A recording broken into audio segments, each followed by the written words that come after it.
न्यूजमध्ये आपलं सहर्ष स्वागत। आज आपण सह्याद्री भैया सूर्याजीराव उर्फ चिमणराव कदम युवा नेते गिरवी यांच्याशी आज आपण थोडंसं 255 फलटण कोरेगाव विधानसभा मतदारसंघाच्या निवडणुकीच्या अनुषंगाने थोडीशी आपण मुलाखत घेत आहोत आणि आज आपण त्यांच्याशी भेटायला त्यांच्या घरी आलेलो आहोत।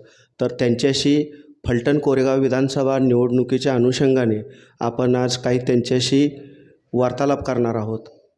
तर भैयासाहेब नमस्कार। फलटण कोरेगाव विधानसभा हा मतदारसंघ अनुसूचित जातीसाठी राखीव असून तो आता 2009 पासून ते आता चौथी टर्म आहे 2024। तर आता विधानसभा निवडणूक चालू झालेल्या आज अंतिम दिवस आहे निवडणूक प्रचारासाठीचा। तर या अनुषंगानं आपली भूमिका निश्चित काय राहील यासाठी आपण प्रेक्षकांना आणि मतदारांना काय सांगू इच्छिता? आदरणीय पवारसाहेब आणि त्याचबरोबर महाविकास आघाडी यांच्या पक्षातून आणि नेतृत्वाखाली आदरणीय दीपकराव चव्हाण साहेब आपले अधिकृत उमेदवार आहेत। आमचं चिन्ह आहे तुतारी वाजवणारा माणूस।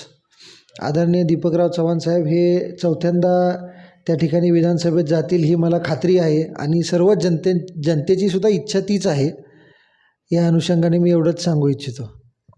या विधानसभा निवडणुकीमध्ये सूर्याजीराव उर्फ चिमणराव कदम ज्यांनी या विधानसभा मतदारसंघाचे 1980 ते 1995 या 15 वर्षाच्या कालखंडामध्ये नेतृत्व केलेलं आहे, त्यांचे वारसदार किंवा प्रतिनिधी म्हणून आपली निश्चित भूमिका मतदारांसाठी आपण काय सांगू शकाल? आता गेले महिना झाला आम्ही प्रचारात आहे।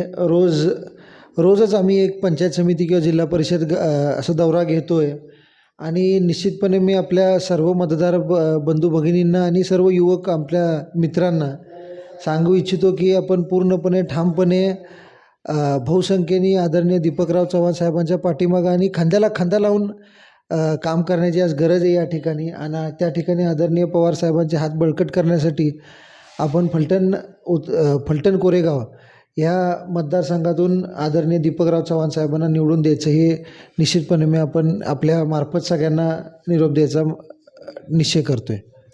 यापूर्वी लोकसभा आत्ताच काही दिवसापूर्वी लोकसभेचं निवडणूक झालेली आहे, त्याच्यापूर्वी आपण लोकसभेपूर्वी भाजप या पक्षाशी निगडीत होतात आणि आज आपण माननीय शरदचंद्र पवार यांच्या राष्ट्रवादी काँग्रेस पक्षाचं काम करीत आहात। तर आपण निश्चित भाजप पक्ष सोडून तुतारीसोबत येण्याचं निश्चित काय असं कारण सांगू शकाल काय? नाही, गेले 9 वर्ष झालं मी भाजपमध्ये काम करत होतो।